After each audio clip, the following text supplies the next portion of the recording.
adelante. Evangelio según San Juan, capítulo 15, versículo del 1 en adelante. Y cuando lo tenga, dígame amén, por favor. Ahí en la pantalla se lo van a poner.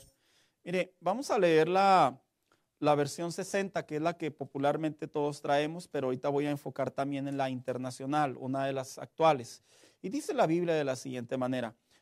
Dijo Jesús, yo soy la vid verdadera. Y dice, y mi Padre es el labrador. Todo pámpano que en mí no lleva fruto, lo quitará. Y todo aquel que lleva fruto, lo limpiará para que lleve más fruto. Mas vosotros estáis limpios por la palabra que os he hablado. La versión internacional que algunos probablemente de nosotros dice, Jesús, yo soy la vid verdadera y mi Padre es el labrador.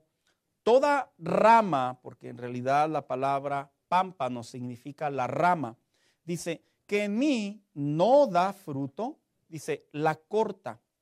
Pero toda rama, refiriéndose al pámpano, que da fruto, la poda para que dé más fruto todavía. Ustedes, ya están limpios por la palabra que les he comunicado. Siéntese por favor en esta hora. Esta semana, hermano, yo quisiera dar continuidad a esta serie de mensajes que hemos estado desarrollando en relación a Jesús, el Verbo de Dios.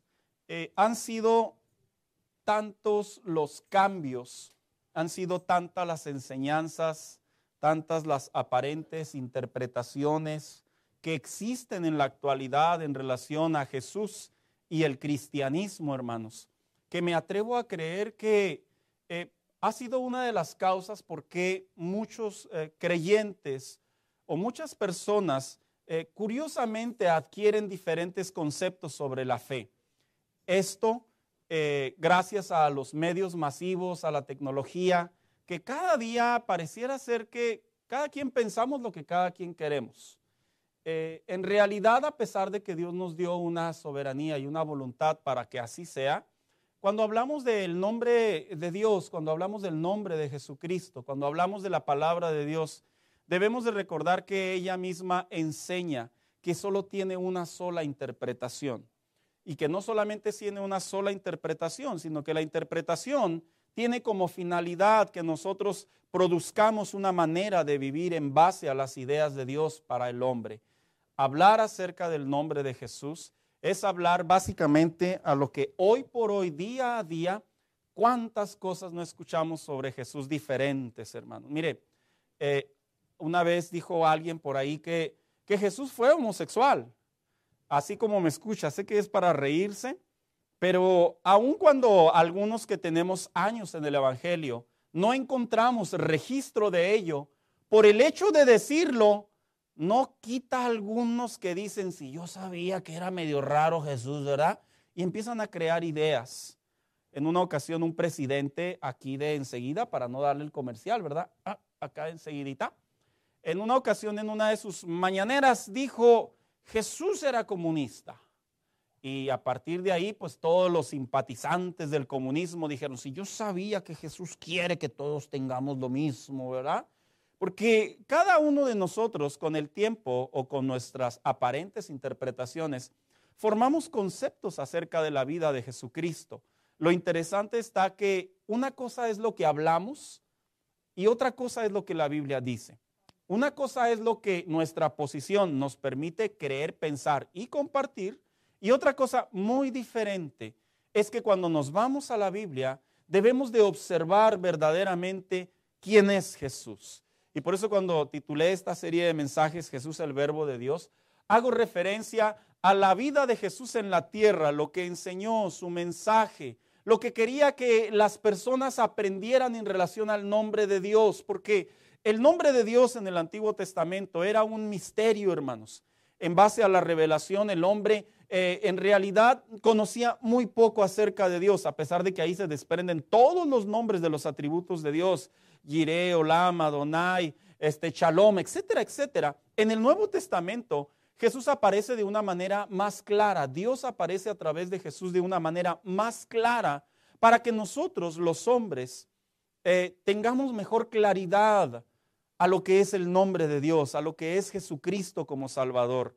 Cuando una persona comprende más y más acerca de la vida de Jesucristo, de su mensaje, de su propósito, en realidad es cuando encontramos lo que verdaderamente Dios quiere para nosotros. Así que en esta ocasión yo voy a hablar acerca, y le he puesto por tema este mensaje, Jesús, la vid verdadera. Hemos visto algunos mensajes a mencionar: Jesús el Cordero de Dios, Jesús el pan de vida, Jesús la luz del mundo. Pero este que vamos a abordar ahora es una de las enseñanzas, hermanos, que se consideran cronológicamente una noche previa, en otras palabras, un día antes de que Jesús fuera apresado. Aquellos que se dedican a seguir la cronología de Jesús consideran correctamente que estas palabras, las últimas 24 horas de Jesús, en realidad fueron muy trascendentales, porque pareciera ser que Jesús va cerrando las filas en relación a sus discípulos, les transmite las ideas más directas que quiere que ellos comprendan acerca de la fe, de lo que iba a suceder. Básicamente, ir a una cruz, morir, resucitar, ascender y posteriormente la iglesia continuara con su mensaje. Así que cuando se estudia esta palabra que algunos la llaman el séptimo, yo soy de Jesús, tiene mucha importancia para la iglesia cristiana. No por el hecho de decir como algunos dicen, ¿verdad? Jesús dijo yo soy la vid. Ah, sí, él dijo. En realidad sí, pero nosotros vamos a hablar de 3 razones de acuerdo a la Biblia por qué Jesús dijo que Él es la vid. Y no solo la vid, sino dijo la vid verdadera. En otras palabras, Jesús cuando captó la atención de sus discípulos, porque ya estaba con sus discípulos, ya no estaba con los demás, ya no era un mensaje para seguidores, ya no era un mensaje para que lo escucharan los primerizos, sino era específica y exclusivamente para los suyos. Se dice, de acuerdo a este pasaje bíblico, que Jesús intencionalmente, cada vez que él utilizaba una metáfora, era porque Jesús estaba pasando literalmente por un lugar en donde se podía conectar lo que veían con lo que él iba a enseñar. Un ejemplo, así como las mujeres nos tiran indirectas, ¿verdad? Vamos en la calle y nos dicen, como que huele a comida china, ¿no? Y luego los hombres que nomás no captamos, sí, no agarramos la idea. Jesús era una estrategia que él utilizaba. Pasaba por un lugar y utilizaba el evento literal, utilizaba lo visible para traer una enseñanza espiritual. Así que cuando Jesús habla en el capítulo 15 y dice, yo soy la vid verdadera, como era la época de la Pascua, como era prácticamente ya de noche, se dice, hermano, que hay 2 posibles razones por qué dijo Jesús, yo soy la vid verdadera en ese contexto. Unos dicen que es porque Jesús estaba saliendo del templo. En el templo, antiguamente, de acuerdo a los datos de Josefo, un judío de mucho prestigio para la tradición judía, se dice que en la puerta del templo, del lugar santo, se dice que había dibujada una vid dorada.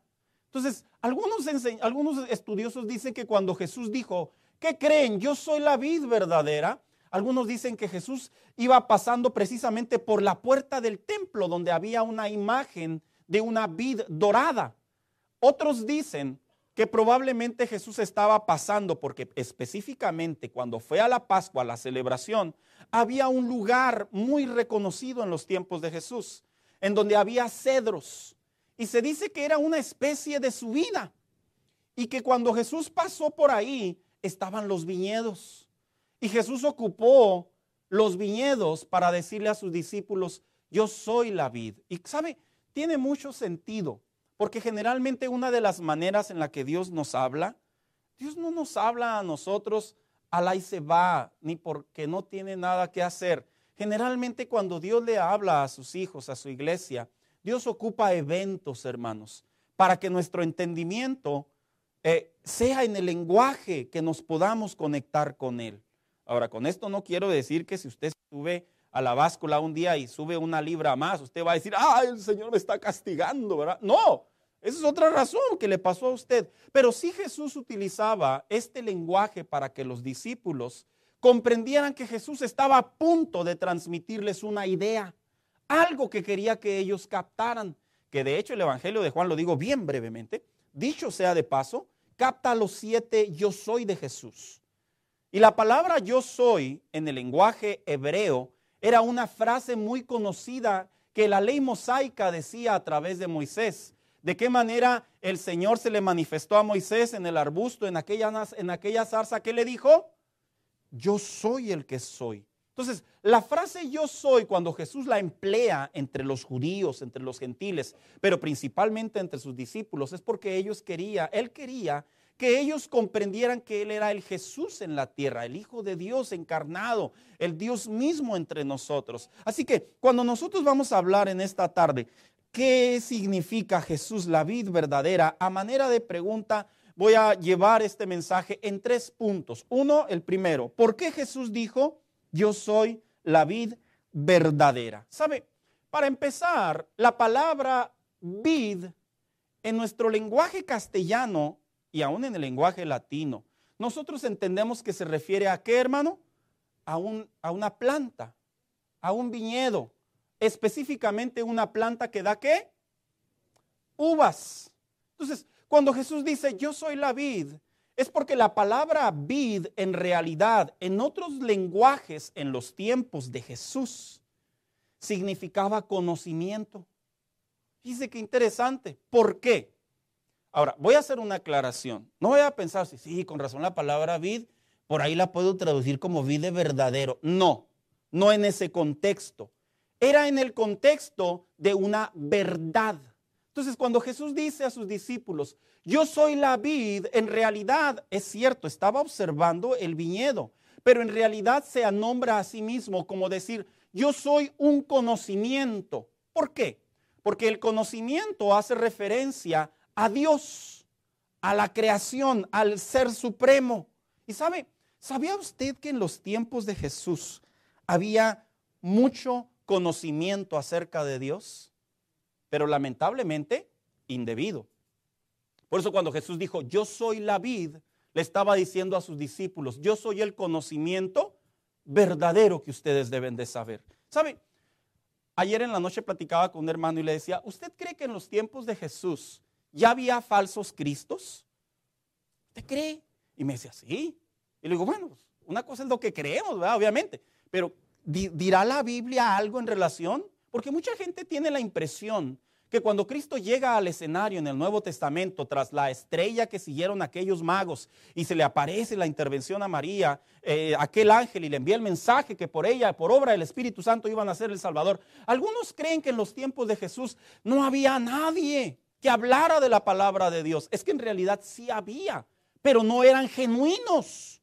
Vuelvo a repetir, se hablaba del nombre de Dios, del conocimiento de Dios, pero no eran reales, eran falsos. Y para ello voy a ocupar una de las frases que Jesús utilizó cuando estaba enseñando. Dice el Evangelio, Juan capítulo 10, versículo 8.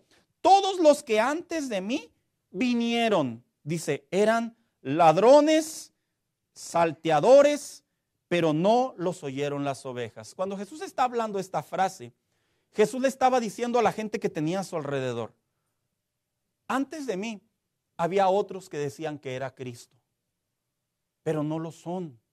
No son Cristo. Y hace una ilustración muy interesante. Dice, el buen pastor dice, no entra por arriba del corral. Él abre la puerta y por ahí entra. Dice, todos estos, dijo Jesús.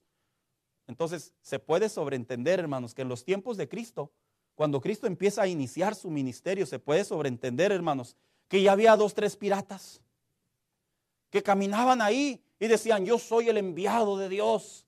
Y ándele que se les va apareciendo el de verdad, ¿verdad?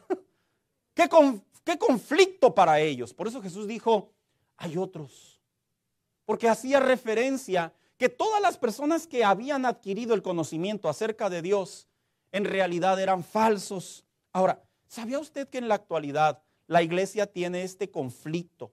Y digo conflicto porque a esto nos enfrentamos, a este desafío, acerca del nombre de Jesús, acerca del conocimiento verdadero acerca de Jesús. Mire, hay 3 movimientos religiosos, y los voy a mencionar bien breve. que están haciendo esfuerzos gigantescos por captar el cristianismo. Los menciono brevemente y bajo el argumento. 1, los mormones. Los mormones, por muchos años, ellos no se decían cristianos, pero de unos años para acá empezaron a llamarse cristianos, al punto que muchas personas cuando están comenzando a acercarse a Dios y va un mormón y le toca la puerta y le dice, oiga, ¿usted qué? No, pues somos cristianos. Y uno dice, un hermano. Pero después se da dando cuenta conforme va conversando con ellos que en realidad son mormones. El problema del mormonismo como religión es que una de sus enseñanzas más visibles que se puede aprender en relación a ellos es que para ellos Jesús no es el Hijo de Dios. Jesús es un ángel. Y no solo cualquier ángel, sino que es hermano de Satanás. Entonces cuando la gente escucha acerca del cristianismo dice, órale, Jesús era hermano del diablo. Obviamente no enseña eso la Biblia. 2, otra religión que se ha procurado acercar al cristianismo, a la fe, al conocimiento verdadero, a la vid verdadera, es precisamente los testigos de Jehová. Hoy por hoy los testigos de Jehová se hacen llamar cristianos. Pregúnteles, yo ya lo hice, por eso lo sé. No solo por lo que leo y sus portales oficiales, sino porque ya hablo con ellos. Oiga, ustedes sí somos cristianos. ¿Y ustedes creen que Jesús es el Hijo de Dios? Ellos consideran a Jesús creación de Dios. Y sabe, ese es uno de los argumentos más visibles que se puede encontrar que no son cristianos, que no tienen el conocimiento de la verdad de Dios. Y 3, el más conocido. ¿Sabía usted que los católicos no se hacían llamar cristianos? Pero de unos años para acá, ¿usted sabe que se hacen llamar cristianos? ¿Sabe por qué? Porque ellos entienden el impacto que está dejando el cristianismo, aun cuando estamos muy lejos de alcanzar la numeración de ellos. Ellos saben el impacto que está produciendo en la vida de las personas y adoptan, lejos de la frase católico, el cristianismo. Por eso que usted cuando ve de repente en las noticias el sacerdote que dice por ahí, ¿verdad? Nosotros los cristianos, uno dice, pues no que no eran, porque cambian de parecer, porque de alguna manera intentan ocupar el lugar de la vid, de la verdad. Pero ¿cómo dijo Cristo que Él era quién? Dijo que era quién, la vid, ¿qué? En otras palabras, Jesús le dijo a sus discípulos, hay muchas verdades acerca de Dios, hay muchas enseñanzas acerca de Dios, pero yo soy la verdadera. ¿Y cuál es la verdadera verdad? Bueno, pues el mismo Cristo dijo, y dice, esta es la verdadera verdad, que conozcan al Padre y a Jesucristo, al que los trajo. Y no solo ello, sino también Jesús les habló acerca de otra verdad que está constantemente en la actualidad, y es la verdad de los falsos profetas. Dice la Escritura, guardaos de los falsos profetas, que vienen a vosotros con vestidos de ovejas, pero por dentro, ¿qué dice la Biblia?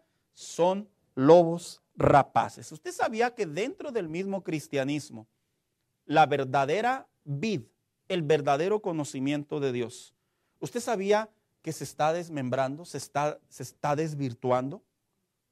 Mire, hay un movimiento que no es muy mencionado, porque la verdad, hermanos, como todas las personas ven una cruz y piensan que es una iglesia cristiana, ven el nombre o el título de una palabra que está en la Biblia y la relacionan que es cristiana, todas las personas caen en ese engaño, en esa mercadotecnia.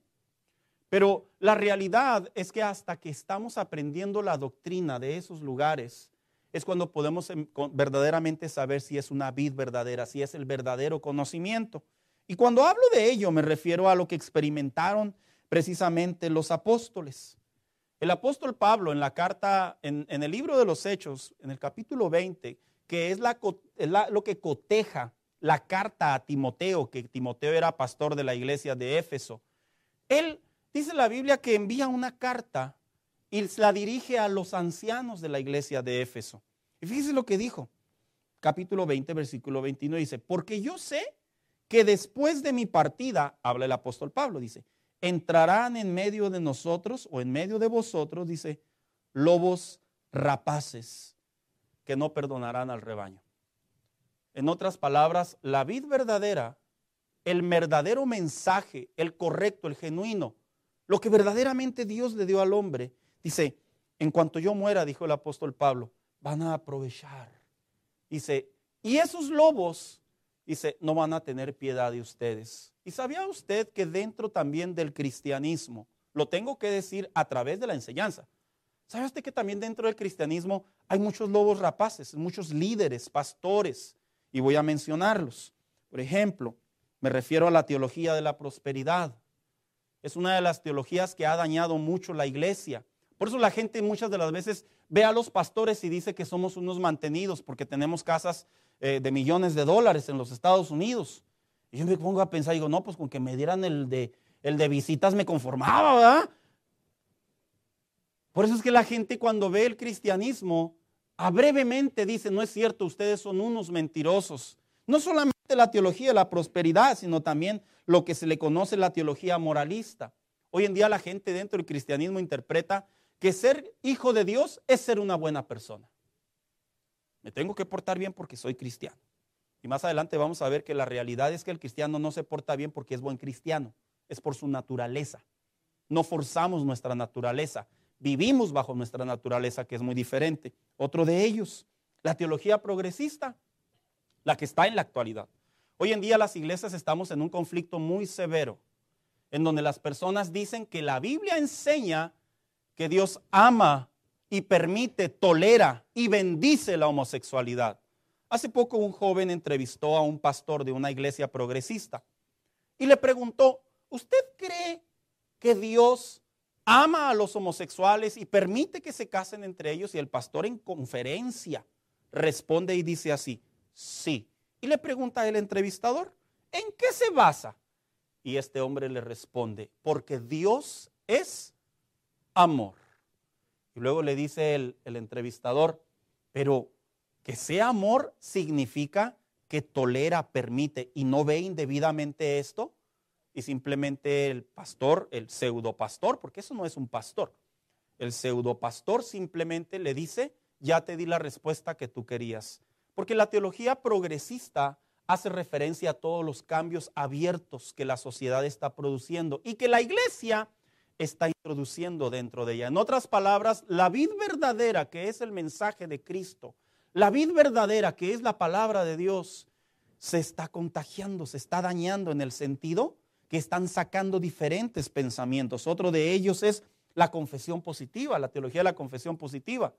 Hoy en día las personas le dicen, tú ve y declara, ve y amarra, ve y desamarra, y me refiero precisamente a la pared de sufrir.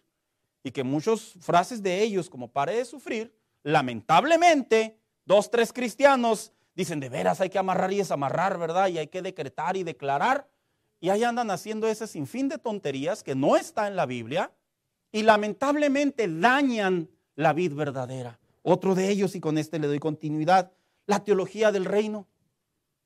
Estas frases y estas palabras son las iglesias, perdónenme la palabra, que están medio locas, que andan haciendo cosas que no están en la Biblia y que de alguna manera sí están introduciéndose en la vida, en el conocimiento de Dios.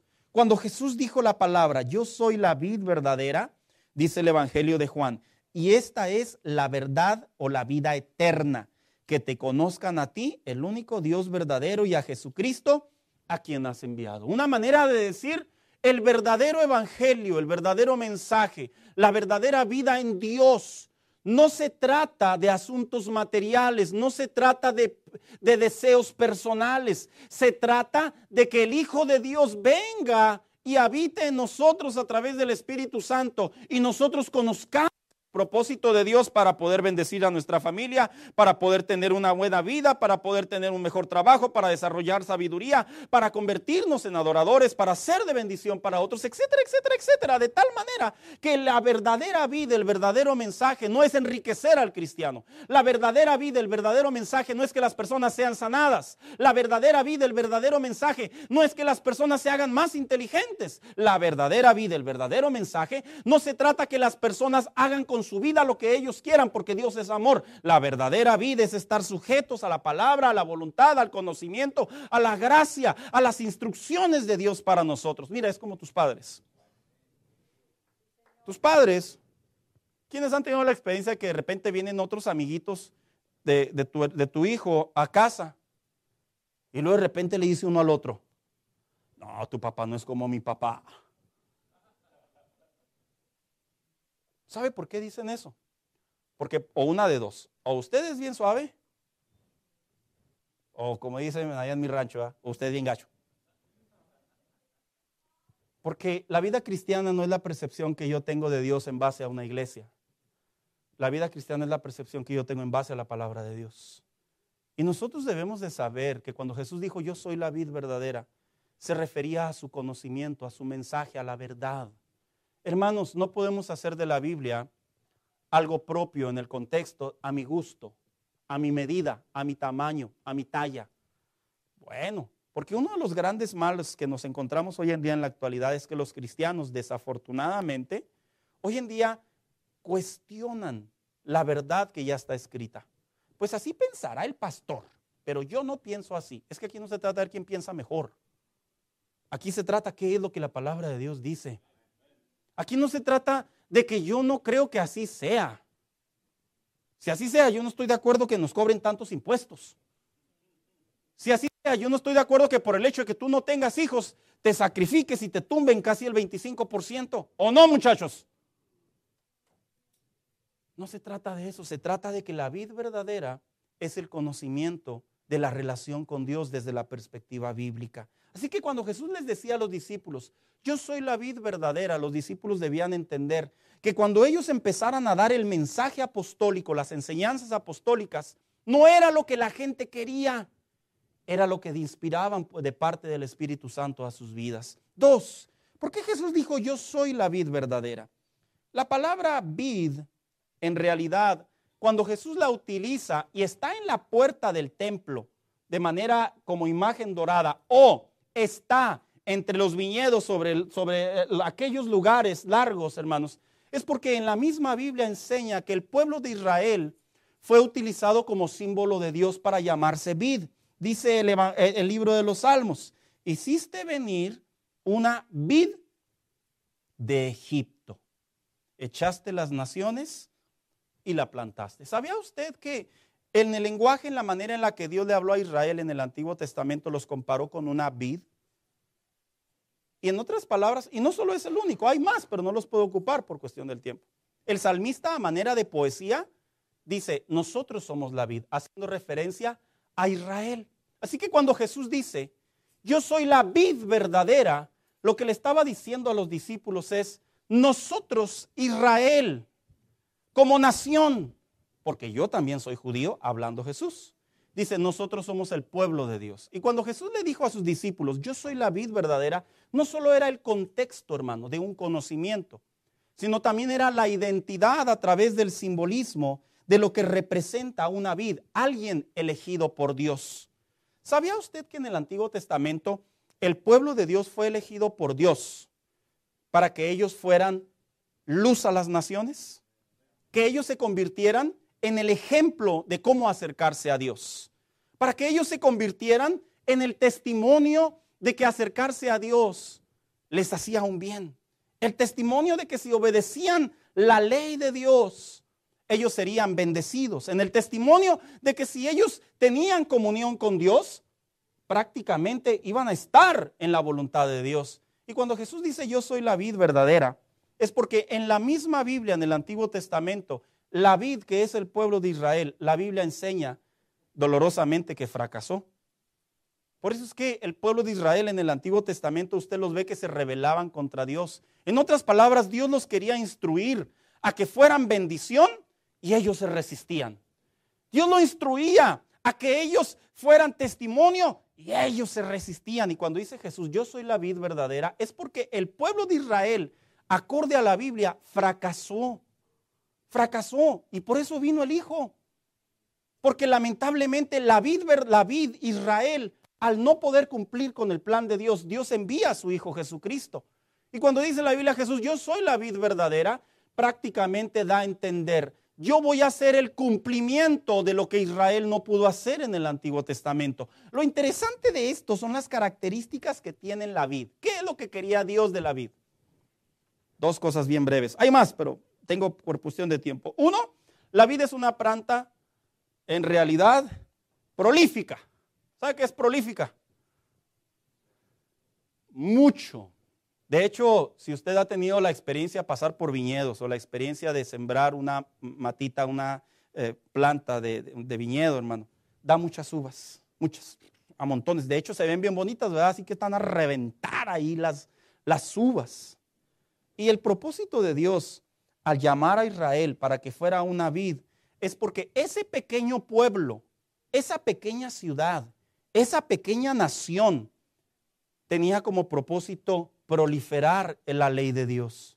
Se ha puesto a pensar cuando la Biblia dice que llegaban las naciones poderosas y querían derribar a Israel y no podían. Es porque eran una vid de Dios.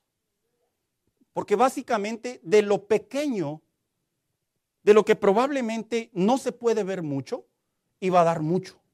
Así que cuando Dios le dice al pueblo de Israel, ustedes son una vid, es porque Dios les decía al pueblo, yo quiero que ustedes proliferen mi mensaje, cosa que Israel no logró. Y no solo eso, sino que la vid también tiene una segunda característica. La vid, una de sus características también es que la vid produce gozo. ¿Sabía usted que esto es en el buen sentido de la palabra? Lo tengo que aclarar. Alguien dice por ahí que cuando toma se ponen bien alegres, ¿verdad? Usamos ese eufemismo, esa interpretación. En los tiempos antiguos en la Biblia, la vid solamente se consumía en tiempos de alegría, porque la vid automáticamente era símbolo de que, vaya, viene una fiesta, una celebración y bebían vino. Voy a hacer la aclaración. El pastor dijo que bebían vino, pues nosotros también podemos tomar vino. Hermano, no diferenciemos abiertamente lo que era el vino antiguo y lo que es el vino de ahora. Abiertamente lo diferenciamos. Porque el mismo apóstol Pablo dijo, cuidado de no embriagarte, en el concepto de que por el hecho de participar en él te vas a perder. Y la vid era una práctica que se ocupaba en el momento de la alegría. Cuando Dios compara a Israel con la vid, es porque el propósito de Israel era que ellos fueran bendición y alegría para las naciones. Mire, yo le voy a decir una cosa. Por eso es que no puede haber cristianos amargados. Por eso es que no puede haber cristianos socavados. Por eso es que no puede haber cristianos confundidos.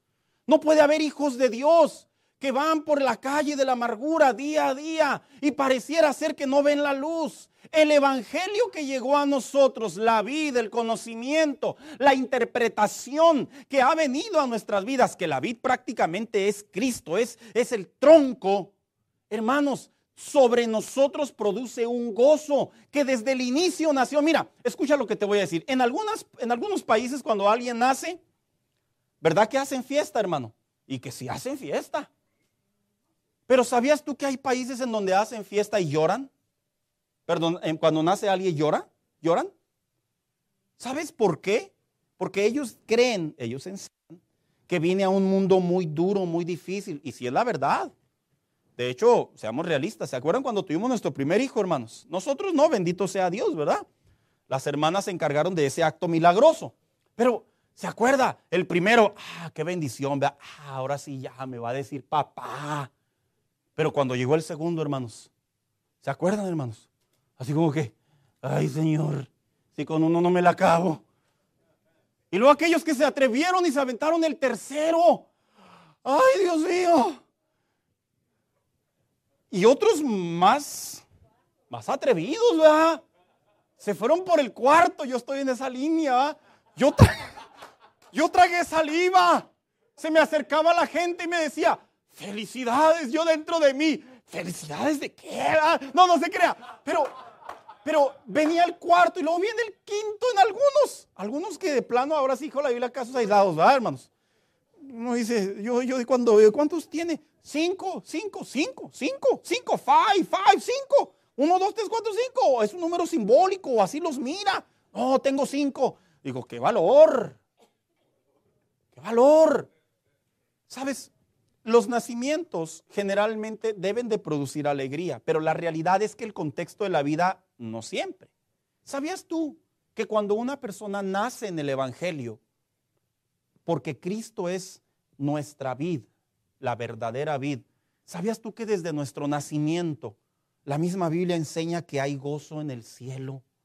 Dice el Evangelio de Lucas, cuando un pecador se arrepiente, hay gozo. O sea, en otras palabras, cuando tú y yo venimos a Cristo, Cristo no dijo, híjola, a ver cómo me las voy a arreglar contigo. No, te miró y le dio gusto, se alegró, se regocijó, al punto que el Evangelio, la comunión con Dios, por eso es que es gozo, porque Él es la vid verdadera, Él es el que alegra nuestras mañanas, nuestras tardes, nuestras noches, y más allá, dice la Biblia que no solo es la vid verdadera, sino que también dice la Escritura que una vez que reside el Espíritu Santo en nosotros, dice que Él es ¿qué? Uno de los puntos principales en la vida cristiana, el fruto del Espíritu es ¿qué?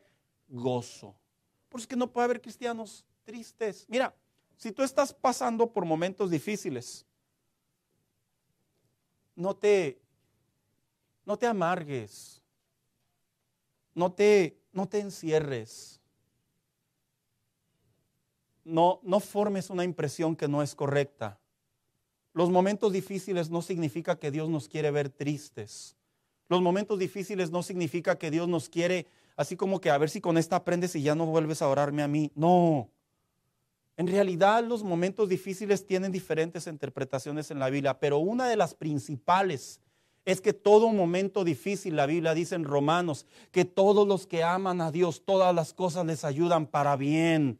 En otras palabras, no hay razón para entrar en esos estados agudos o en esos momentos difíciles. Es cierto, nos podemos entristecer, pero a la misma vez resurge en nosotros lo que es el fruto del Espíritu, que es el gozo, y decimos, bueno, pero a pesar de todo ello, Dios me ama, Dios está conmigo, Dios me está cuidando, Dios me está guardando, y eso nos da el ánimo, hermano, para mantenernos de pie.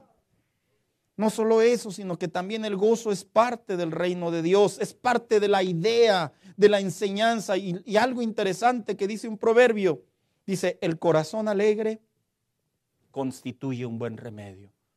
Es una manera de decir, cuando hay gozo, cuando hay alegría en ti, todo tiene solución. Y sabes, el Evangelio, todo tiene solución. En el Evangelio la fe mueve montañas. En el Evangelio la paciencia hace que llegue la respuesta de Dios. En el Evangelio es un gozo que no se puede parar. Y como yo lo he dicho en otras ocasiones, hermano mío, cuando yo digo, ¿cuántos recuerdan ese corito antiguo, hermanos? Cuando decíamos,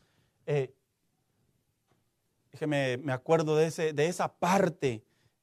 A ver, Lupita, acuérdame. No está mi esposa, mire, a ver. Bueno, ni cómo. Hay un corito muy antiguo que hablaba acerca que este gozo, como el mundo no nos lo dio, no nos lo puede quitar. Y luego había otro corito muy conocido entre ellos que decía, no puede estar triste un corazón que alaba a Cristo. Mire, yo muchas de las veces llegaba a la iglesia, porque no crea usted que el cristiano siempre llega bien contento a la iglesia. Muchas veces yo llegaba triste a la iglesia y empezaban a cantar ese corito, no puede estar triste un corazón que alaba a Cristo. Y era como luchar en contra de mí, porque yo me sentía tan mal por ciertas situaciones de mi vida, pero lo empezaba a cantar y decía, es que sí es verdad, es cierto. Y volvía nuevamente el Espíritu Santo, la verdad del Evangelio, la comunión con Dios, el conocimiento de la gracia, y nos vuelve a levantar, a reanimar y a tener esa comunión con Dios. Así que cuando la Biblia habla que Jesús dijo, yo soy la vid verdadera, hablaba que la misión de Israel era proliferar el mensaje de Dios, pero no solamente proliferarlo, sino también era estar gozosos. Así que yo me imagino cuando los discípulos padecían momentos difíciles, porque ellos padecieron mucha persecución, hermanos. Yo me imagino que de alguna manera tenían que refrescar su memoria lo que Jesús les dijo. Nos comparó con la alegría, con el gozo, con el vino. Nos comparó con la paciencia, con la seguridad, con el conocimiento. En el cristianismo no hay razón para renunciar. No hay razón para tirar el arpa, como se dice vulgarmente. No hay razón para creer que te equivocaste de iglesia o de religión, como algunos lo pretenden interpretar. El cristianismo es una experiencia con la vid verdadera, con el conocimiento del Hijo de Dios que viene a nuestras vidas. Viene el Espíritu Santo, hace una transformación, un cambio. Y es por eso que vivimos la vida de esa manera. Todo aquel que se acerca a Dios dice que Él no le rechaza, que Él lo recibe. Y no solo lo recibe, sino lo levanta, lo restaura, lo salva y lo pone como hijo de Dios. No hay razón. Pero ¿qué significa cuando Jesús dijo yo soy la vid verdadera? Bueno, yo solo tuve que leer 3 versículos para poder armar la historia, pero en realidad yo solo me estoy concentrando en las primeras 4 palabras. Yo soy la vid verdadera. Solo me estoy concentrando en ello. Pero tuve que leer los 3 para poder anclar la conversación. Miró a los discípulos y les dice, ustedes son los pámpanos. Los pámpanos son las ramas. La vid, vamos a interpretarlo así, es el tronco, hermano. Los pámpanos no son los frutos. Los pámpanos son las ramas. Entonces, cuando Jesús le dice a sus discípulos, y ustedes son los pámpanos, lo que les está diciendo es que ustedes están conectados a la vid. Están unidos. Obviamente, un pámpano, una rama que no está en la vid, no produce fruto, porque no tiene de dónde alimentarse. Entonces, cuando Jesús le dice a sus discípulos, y ustedes son los pámpanos, es porque los pámpanos, como rama que son, ellos en realidad solo sirven para poder dar el fruto. Pero fíjese, hay algo interesante que me di a la tarea de estudiar para poder entender todo esto.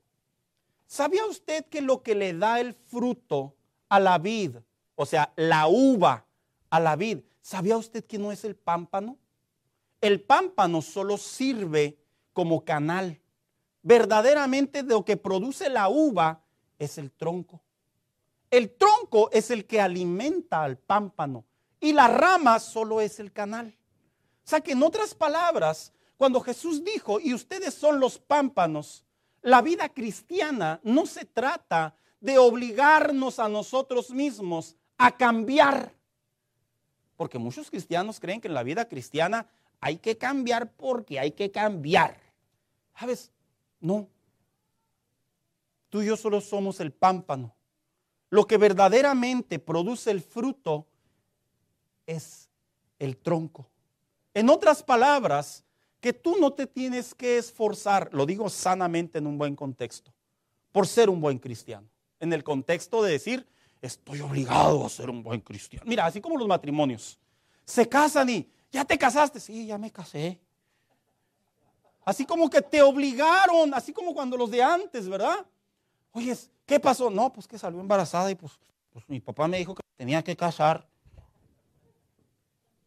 Y ese era un matrimonio de uno de los dos, estaba obligado, o los dos. Y sinceramente no viven felices, hermanos, porque no hay un amor natural. Cuando Cristo dice, ustedes son los pámpanos, vuelvo a repetir, es que porque el que da el fruto no es la rama, no es el pámpano. No, no viene por es el tronco. En otras palabras, el Hijo de Dios, por naturaleza, por permanencia, por comunión con Dios, por alimentarse de una vida de oración, por alimentar su vida espiritual, por ceder su voluntad a Dios, automáticamente, naturalmente, brotan los frutos de la relación con Dios. Mira, te voy a ser bien sincero. Las áreas de mi vida que personalmente le he entregado a Dios y han mejorado, no ha sido porque me pego en la mano y te portaste mal y te portaste mal.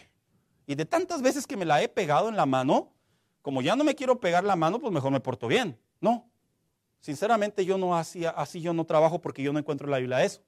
La manera en la que yo he logrado mejorar, como algunos de ustedes, áreas de mi vida, es porque yo voy a la verdad de la palabra de Dios, a la comunión con Dios.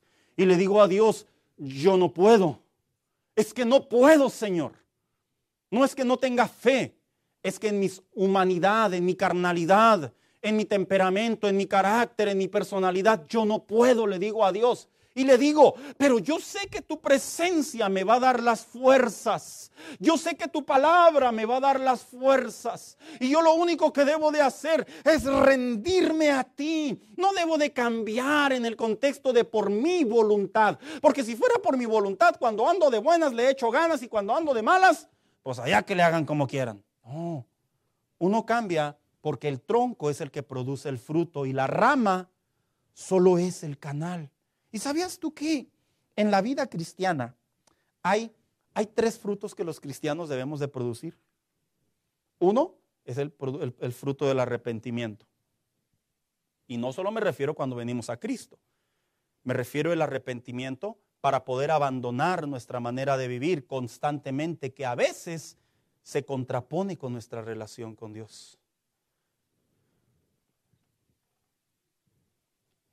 Hay personas que tienen la impresión que en el cristianismo se crece porque nomás estás dentro de la iglesia o porque nomás estás haciendo cosas para la iglesia. Eso no es verdad. En el cristianismo se crece porque tú vienes a la rama, al tronco, porque tú vienes a la verdad del evangelio, a la obra del Espíritu Santo, a la intervención del Espíritu Santo en nuestra vida. Y muchas personas piensan que por el hecho de estar en la iglesia siempre, no van a pensar cosas feas. No, hasta dentro de la iglesia pensamos cosas feas. ¿O qué, hermano? A mí eso es lo único que me ha pasado. Su silencio dijo muchas cosas, ¿verdad? Ay, no, pastor, a mí no. No, pues dígame la receta. Porque a veces yo estoy orando y se me cruzan ciertos cables ahí que digo, ¿y esto de dónde salió, Señor? Lo que verdaderamente da el fruto no es mi esfuerzo en el contexto de hacerlo porque yo quiero cambiar. Lo que verdaderamente da el fruto es el tronco, la vid, la verdad, la presencia, la permanencia, el discipulado, el conocimiento de la palabra de Dios, la oración, la rendición, la adoración, es lo que verdaderamente termina alimentando para que demos fruto. Las personas, vuelvo a repetir, el fruto del arrepentimiento, hago referencia a la manera en la que vamos mejorando con Dios de manera progresiva. Si muchos en la vida cristiana todavía están batallando con rudimentos, con cosas básicas, yo te aconsejo en esta tarde, ven a la verdad de la palabra de Dios. Ven a los hombres de Dios, la manera en que fueron tratados por Dios, la manera en la que Dios les habló, y vas a encontrarte que verdaderamente el tronco, la verdad, el conocimiento de la palabra de Dios no aplica para unos sí, para otros no, aplica para todo aquel que se acerca a la permanencia del tronco, que es la verdad, que es Jesucristo. El arrepentimiento. Cuando nos arrepentimos, una de las definiciones de arrepentimiento es cambiar de parecer, cambiar de opinión. Ya no lo quiero hacer. Y porque ya no lo quiero hacer, pues voy a ver qué me invento. No, no te tienes que inventar nada. Ve a la palabra de Dios y vas a ver cómo Dios te va a ir moldeando. Vas a ver cómo Dios va a tomar tu debilidad. Como le dijo al apóstol Pablo, he entendido que en mi debilidad es donde Dios se demuestra, se glorifica, hace presente. Porque cuando este hombre en sus debilidades iba al tronco, a la verdad, a la vid, que es Jesucristo, el apóstol Pablo, él encontraba que era ayudado por Dios. 2, ¿qué otro fruto produce la vid, el pámpano que somos nosotros? El fruto del Espíritu Santo. ¿Sabías tú que el Espíritu Santo no obra en nosotros hasta que nosotros cedemos nuestra voluntad? Sí, el Espíritu Santo no puede obrar en nosotros hasta que nosotros le cedemos nuestra voluntad. Ayer le compartí a los muchachos la diferencia entre cuerpo, alma y espíritu. Y parecía una clase teológica, pero busqué la manera de interpretárselos en la mejor manera que es una vida espiritual. Cuando tú o yo dejamos al Espíritu Santo obrar en nosotros, ¿sabes? Ahí es cuando verdaderamente entendemos que la verdad del Evangelio es la que nos cambia. No somos nosotros. Porque si por nosotros fuera, hermanos, sinceramente, no cambiamos. Cuando dejamos que el Espíritu Santo obre. ¿Cómo obra? Bueno, dijo el apóstol Pablo. Mas el fruto del Espíritu es amor, gozo, paz, paciencia, benignidad, bondad, fe, mansedumbre, templanza. Y dice, contra tales cosas no hay ley. ¿Sabes qué es lo que dijo el Espíritu Santo? Esto no cambia. No tiene cláusulas, no tiene lagunas legales. O sea, dando a entender, dejar al Espíritu Santo obrar en nosotros, va a manifestar el fruto del Espíritu que viene por medio del tronco, que es la verdad del Evangelio. Y así es como tú y yo podemos dar fruto. La vid, el pámpano, el fruto, no están como bien dijéramos por ahí. El pámpano es el que está motivando para que salga el fruto. No, el pámpano simplemente es el instrumento. Tú y yo simplemente somos el instrumento de Dios. Y no debemos de sentirnos más, porque ahí viene la bendición. Y por último, los pámpanos llevan fruto cuando hay buenas obras. Aquí me refiero a la conducta. Dijo el apóstol Pablo en Colosenses 1:10. Ven, hija, acompáñame. Para que vivan de manera digna del Señor, agradándole en todo. Esto implica dar fruto en toda buena obra.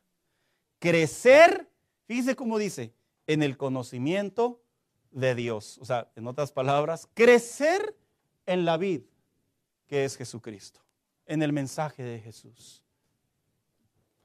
Yo a veces escucho a las personas decir cuando sus hijos andan de RBDs. Al rato se le pasa, está en la juventud, la adolescencia. ¿Verdad que decimos eso, hermano? Y luego de repente muchos cristianos se la creen. Al rato me compongo, al rato crezco, al rato le echo ganas. No te va a pasar eso. Jamás te va a pasar. Primero te salen canas. ¿Y sabes por qué? Porque en la vida cristiana la rama no es la que produce el pámpano, la rama no es el que produce el fruto, sino el tronco. En otras palabras, no somos tú y yo. Es la verdad de la comunión con Dios, de la palabra de Dios, de la vida en oración, de practicar la comunión con Dios. Es lo que hace que nuestra vida mejore. Mira, a veces, ¿quiénes han tenido la experiencia de que el carro les falla, le cambian una bujía y mejora? ¿Quiénes han tenido esa experiencia? Oh, es que hay que meterle de esas bujías. Sé realista y piensa correctamente. La realidad es cierto, la bujía afectó para bien, pero la realidad es que lo que no estaba funcionando era porque la bujía estaba mal, pero en realidad el funcionamiento era correcto. ¿Me doy a explicar, hermano? El funcionamiento era correcto. El problema era esa pieza. En la vida cristiana el problema no eres tú, no es tu carácter, no es tu personalidad, porque Dios no tiene problemas para ello. Si al apóstol Pablo le cambió la vida siendo un perseguidor, si a David después de sentirse que había cometido una gran falla, aún así lo ayudó. Si le puedo dar más nombres de la Biblia, el problema no es el hombre en el contexto de esta historia. El problema es que no entramos al conocimiento de la verdad. El problema es que no estamos en el conocimiento de la verdad. El problema está en que no hay vida espiritual en nosotros. No hay comunión con Dios, no hay permanencia. Por ende, se dan pocos frutos. ¿Se fija lo que dijo ahorita? Lo leímos al inicio. Dice, y los frutos, dice que dan ¿qué? Mucho fruto. Más adelante Jesús lo sigue mencionando también. O sea que la vida del cristiano debe ser proliferada. El cristiano debe de tener una vida de cambios, de comunión, de crecimiento, abundante, que se note. Abundante es en el contexto que se note, que se vea. Si no, estamos tomando un evangelio que no es completo, no es el de la palabra de Dios. Y así hay mucho cristianismo. Por eso no crecen, porque no están en la vid verdadera. No están, perdón que lo diga de esa manera, no estás ahí. Todo cristiano, y yo lo enseño, usted me escucha, yo enseño constantemente que el cristiano está diseñado para crecer. No me malinterprete, de un año a otro no nos vamos a hacer ricos. Me refiero en la comunión con Dios, estamos diseñados para crecer. Para que se vayan eliminando, desvaneciendo esos problemas básicos de la fe. Las maldiciones, las mentiras, el temperamento, para que se vayan eliminando de nuestra comunión con Dios. Esos momentos difíciles de que cualquier cosa me afecta. Cuando estás en la vid verdadera, vas creciendo, vas siendo abundante y vas mejorando. Ese es cuando Jesús dijo, yo soy la vid verdadera, los discípulos captaron. Él es el verdadero conocimiento. Los discípulos captaron, mi vida va a ser diferente. Los discípulos captaron y por eso las cartas apostólicas a las iglesias estaban enfocadas en consejos en la vida diaria, a excepción de las paulinas, que la gran mayoría de ellas contiene teología. Por eso, porque la vida cristiana no es venir a una iglesia. La vida cristiana es estar en la verdad del evangelio y desarrollar la verdad de Dios. Yo quiero invitar en esta tarde, póngase de pie por favor.